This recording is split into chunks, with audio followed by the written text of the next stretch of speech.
Bombay high court ने एक बहुत बड़ा फैसला सुनाया है जिसमें यह कहा गया है कि नाबालिग बीवी के साथ सेक्सुअल इंटरकोर्स करना रेप है। ये लैंडमार्क जजमेंट बहुत इंपॉर्टेंट है क्योंकि यह मैरिज को सेक्सुअल ऑफेंसेस से बचने का शील्ड मानने की पुरानी सोच को चुनौती देता है। ये मिनोर्स, खासकर लड़कियों की ऑटोनॉमी और राइट्स को असर्ट करता है जिनके साथ अक्सर बल विवाह कर दिया जाता है। कोर्ट का स्टैंस बिल्कुल क्लियर है, एक माइनॉर शादी के अंदर भी सेक्सुअल एक्टिविटी के लिए कंसेंट नहीं दे सकता। ये डिसीजन बाल विवाह के खिलाफ एक बहुत पावरफुल स्टेटमेंट है जो इंडिया में एक गहरी सामाजिक प्रथा है। ये छोटी लड़कियों की वल्नरेबिलिटी और उनके साथ ट्रेडिशन और सोसाइटल नॉर्म्स के नाम पर होने वाले अब्यूज को अंडरलाइन करता है। ऐसे एक्ट्स को क्रिमिनलाइज करके कोर्ट ने माइनर्स के एक्सप्लॉयटेशन के खिलाफ एक सख्त स्टैंड लिया है।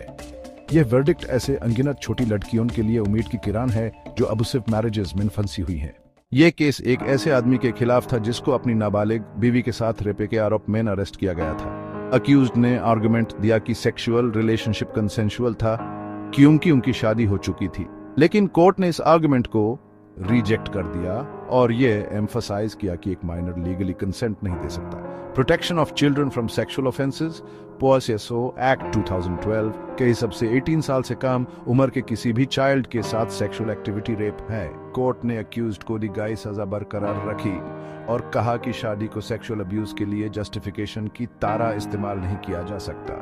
इसने हाईलाइट किया कि POSSO एक्ट का पर्पस ही बच्चों को सेक्सुअल एक्सप्लॉयटेशन से प्रोटेक्ट करना है, चाहे उनकी मैरिटल स्टेटस कुछ भी हो। जजमेंट में चाइल्ड ब्राइड्स की वल्नरेबिलिटी को भी एक्नॉलेज किया गया जिन्हें अक्सर सेक्सुअल रिलेशनशिप्स के लिए मजबूर किया जाता है। बॉम्बे हाई कोर्ट के इस डिसीजन के बहुत दूर तक पहुंचने वाले लीगल और सोसाइटल इम्प्लीकेशंस हैं। यह चाइल्ड मैरिज और सेक्सुअल असॉल्ट से जुड़े फ्यूचर केसेस के लिए एग्जाम्पल सेट करता है। वर्डिक्ट POCSO एक्ट की इम्प्लीमेंटेशन को स्ट्रॉन्ग बनाता है और बच्चों के राइट्स को रिअफर्म करता है। यह एक स्ट्रॉन्ग मैसेज देता है कि चाइल्ड मैरिज बर्दाश्त नहीं की जाएगी और परपेट्रेटर्स को अपनी एक्शंस के लिए जिम्मेदार ठहराया जाएगा। इसके अलावा यह जजमेंट चाइल्ड मैरिज के सोशल एक्सेप्टेंस को चुनौती देता है। यह लड़कियों के राइट्स और उनकी कंसेंट की इंपॉर्टेंस पर डायलॉग को इनकरेज करता है। यह इस हार्मफुल प्रैक्टिस से लड़ने के लिए एजुकेशन और अवेयरनेस की इंपॉर्टेंस पर जोर देता है। वर्डिक्ट बच्चों के लिए एक सेफ एनवायरनमेंट क्रिएट करने की तरफ एक कदम है जहां उनके राइट्स और वेल बीइंग सबसे इंपॉर्टेंट हों। बॉम्बे हाई कोर्ट का डिसीजन चाइल्ड राइट्स और जस्टिस के लिए एक महत्वपूर्ण जीत है।